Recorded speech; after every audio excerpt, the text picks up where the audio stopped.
Hello everyone, आज के इस वीडियो में हम पढ़ने वाले हैं बीसीए फर्स्ट सेमेस्टर का ECO 01 बिजनेस ऑर्गेनाइजेशन ब्लॉक 2।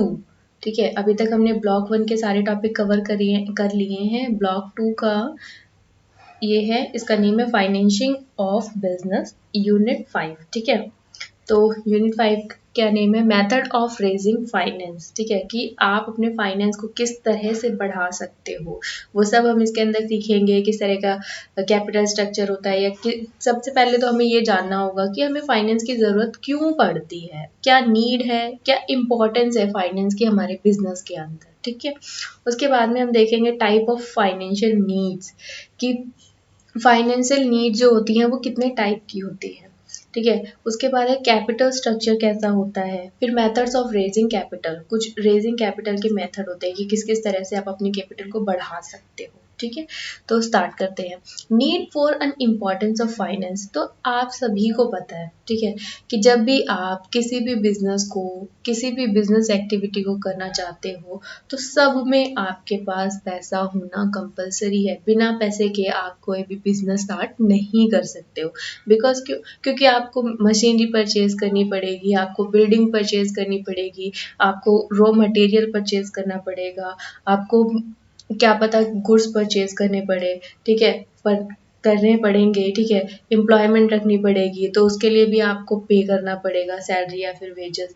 या फिर अगर आप गोडाउन रखोगे, या फिर जो भी आपके पास बिल्डिंग आपने परचेज करी है, तो आप उस बिल्डिंग में सिर्फ ऐसे ही नहीं रह सकते, उसके अंदर भी आपको इलेक्ट्रिसिटी की भी पूरी जो है व्यवस्था करनी पड़ेगी। उसके अंदर भी आपको इलेक्ट्रिसिटी का बिल पे करना पड़ेगा।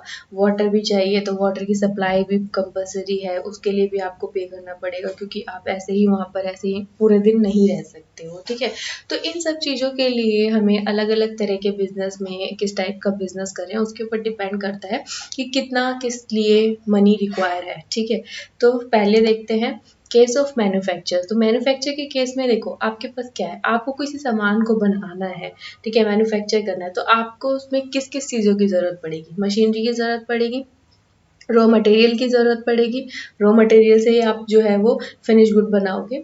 उसके बाद वर्कर्स की ज़रूरत पड़ेगी, जो उसको हेल्प करेंगे बनाने में, रॉ मटेरियल को कलेक्ट करके फिर उसके बाद में उससे फिनिश गुड बनाएंगे। ठीक है, उसके लिए भी जो वर्कर्स हैं उनको आपको सैलरी वगैरह पे करना पड़ेगा। ठीक है, जो आपको मैनेजर्स हैं, ठीक है, जो सब कुछ मैनेज कर रहे हैं, उनके लिए भी आपको सैलरी पे करना पड़ेगा। पे इलेक्ट्रिसिटी का बिल पे करना पड़ेगा, वाटर सप्लाई के लिए भी बिल पे करना पड़ेगा। ठीक है, और कुछ ऐसी चीज़ें हैं जैसे कि जब आपका ये प्रॉपर बन जाता है सामान, ठीक है, फिनिश गुड बन गया, तो अब आपको कस्टमर तक पहुंचाना है, तो उसके लिए भी तो आपको कुछ डिलीवरी वैन या फिर कुछ ऐसा ट्रक वगैरह रखने पड़ेंगे जिसके थ्रू आप उस सामान को ले जा सको। ठीक है, तो उसके लिए अगर आप ट्रक नहीं रखना चाहते हो, तो फिर आप किसी ऐसे ट्रांसपोर्ट वाले पर्सन से कम मतलब क्या करोगे, कनेक्ट करोगे, ताकि वो आपका सामान जो है वो कस्टमर तक पहुंचा सके, तो उसके अंदर भी आपका पैसा लगेगा। ठीक है, तो ये हमारा होता है केस ऑफ मैन्युफैक्चर, कि मैन्युफैक्चर के केस में आपको किस किस तरह से मनी की रिक्वायरमेंट होगी। तो आपको ये पता होगा कि हाँ, इतना पैसा मैं बिल्डिंग के ऊपर खर्च कर सकता हूँ, मेरा काम इतने में चल जाएगा, या फिर इतना पैसा मैं रॉ मटेरियल के ऊपर खर्च कर सकता हूँ, इतने पैसों पे मैं वर्कर्स लगा सकता हूँ एक मंथ के अंदर। ठीक है, तो इसलिए हमें किसकी ज़रूरत पड़ती है? ऑफकोर्स फाइनेंस की ज़रूरत पड़ती है। ठीक है, उसके बाद है केस ऑफ ट्रेड्स। ट्रेड के केस में क्या होता है, जैसे कि आपने कोई भी गुड, फिनिश गुड मतलब आपने खरीद लिया। ठीक है, अब ऐसा तो नहीं है कि सारे जितने भी मैन्युफैक्चरर्स हैं उनके पास इतना बड़ा प्लेस होता है कि वो उस चीज़ों को, उन सभी चीज़ों का कलेक्शन कर सके। नहीं, ऐसा नहीं होता ना। तो वो क्या करते हैं कि किसी पर्सन को, अब मतलब कोई एक ऐसा पर्सन है ट्रेड वाला, तो वो क्या करेगा कि उन सभी से कनेक्ट कर लेगा, मैन्युफैक्चरर से उसने बात कर ली, तो वो सामान इसके पास भेज देता है। तो ये क्या करता है कि जो रिटेलर वगैरह होते हैं या फिर होलसेलर वगैरह होते हैं, तो मतलब रिटेलर वगैरह होते हैं, जो ये नॉर्मल शॉप वगैरह होती है, यहाँ तक सामान पहुँचाते हैं। ठीक है, तो इससे क्या होता है कि यहाँ पर लोडिंग या फिर अनलोडिंग करने के लिए एम्प्लॉयमेंट की ज़रूरत पड़ती है। ठीक है, और क्या होता है कि जब ये सामान डिलीवर कर रहे हैं, ठीक है, किसी कस्टमर के पास, जो इनका कस्टमर है, तो उसके लिए भी इनको क्या ज़रूरत पड़ती है? ऑफ कोर्स किसी ट्रांसपोर्ट की ज़रूरत पड़ती है। ठीक है, जिसमें ये क्या करने वाले हैं? पैसा लगाने वाले हैं। ठीक है, उसके बाद में है कि एक अकाउंट क्रिएट करना पड़ता है इसके अंदर, ठीक है, ताकि ये क्या कर सके, बिल कलेक्शन कर सके। उसके बाद है केस ऑफ ट्रांसपोर्टेशन बिजनेस। इसके अंदर क्या है, देखो कि जब भी हम ट्रांसपोर्टेट का बिजनेस करते हैं तो आपके पास क्या होना चाहिए, काफ़ी सारे ट्रक होने चाहिए, तभी तो आप एक सामान को एक जगह से दूसरी जगह पे इजीली ले जा सकते हो, ठीक है, काफ़ी मात्रा में। तो यहाँ पर क्या है, सबसे पहले आपको ट्रक बाय करने पड़ेंगे, ठीक है, उसके बाद में आपको ड्राइवर्स रखने पड़ेंगे, कुछ हेल्पर्स भी रखने पड़ेंगे, ठीक है, उसके बाद में डीजल का भी एक्सपेंस होगा, ठीक है, रिपेयर के लिए भी आपको खर्च करना पड़ेगा, कुछ टाइम बाद व्हीकल की सर्विसेज के लिए भी आपको खर्च करना पड़ेगा। तो अगर आप ट्रांसपोर्टेशन का बिजनेस करना चाहते हो तो उसके अंदर भी आपको इस तरह का पैसा जो है वो लगाना पड़ेगा। तो आई होप कि आपको समझ में आ गया होगा कि need for N importance of finance क्या होता है। नेक्स्ट चलते हैं हम, type of financial need. Financial need का मतलब क्या है, अभी हमने पढ़ा कि जो हमारे फाइनेंस होते हैं, ठीक है, मतलब जो भी हमारा पैसा है वो हम कहाँ कितना कितना क्यों क्यों लगाने वाले हैं, ठीक है, वो सब हम डिटेल में पढ़ेंगे कि कहाँ से हम पैसा कलेक्ट करते हैं, फिर उसके बाद में रेजिंग कैपिटल के लिए, ठीक है, तब पढ़ेंगे। अभी हम पढ़ते हैं टाइप ऑफ फाइनेंशियल नीड्स की, नीड्स क्यों है, ठीक है, अलग अलग तरह का।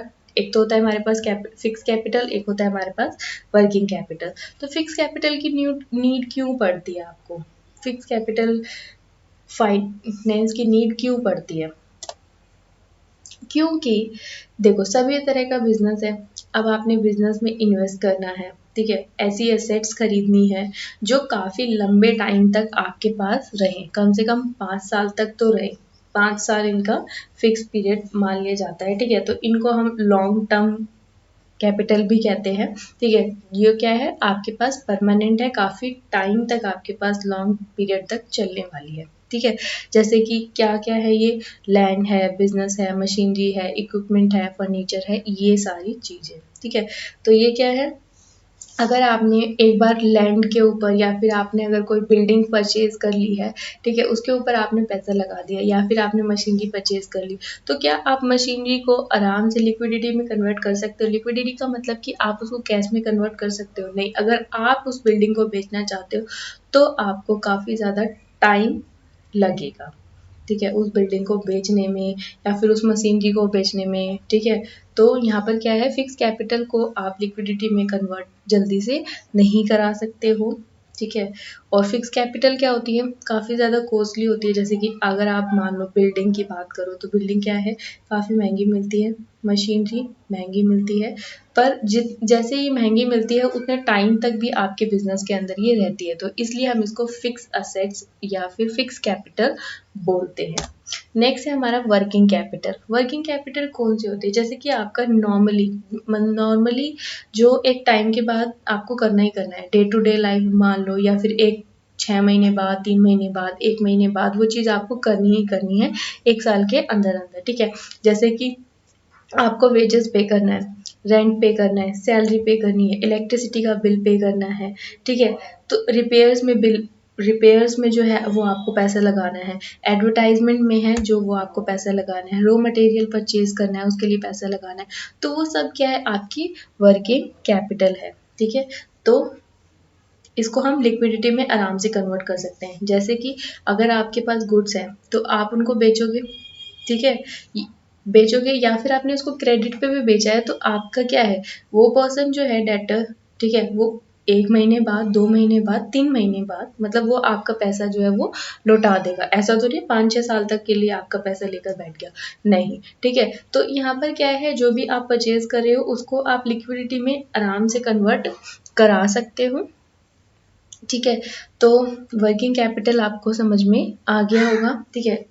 तो यहाँ पर एक एग्जांपल भी ले सकते हैं कि जैसे अगर कोई एक पर्सन है, मान लो XYZ कोई भी पर्सन है, तो वो क्या करना चाहता है, एक बिजनेस को ओपन करना चाहता है, तो उसके पास जब वो बिजनेस ओपन करेगा तो उसके पास कुछ ऐसी चीज़ें हैं जैसे कि उसको सबसे पहले ध्यान आएगा कि मुझे तो कुछ फर्नीचर भी चाहिए होगा, ठीक है, चेयर वगैरह भी चाहिए होगी। भैया बिजनेस स्टार्ट करोगे तो उसके अंदर मशीनरी वगैरह भी लगाओगे, मशीनरी, बिल्डिंग और ये सारी चीज़ें फिक्स कैपिटल।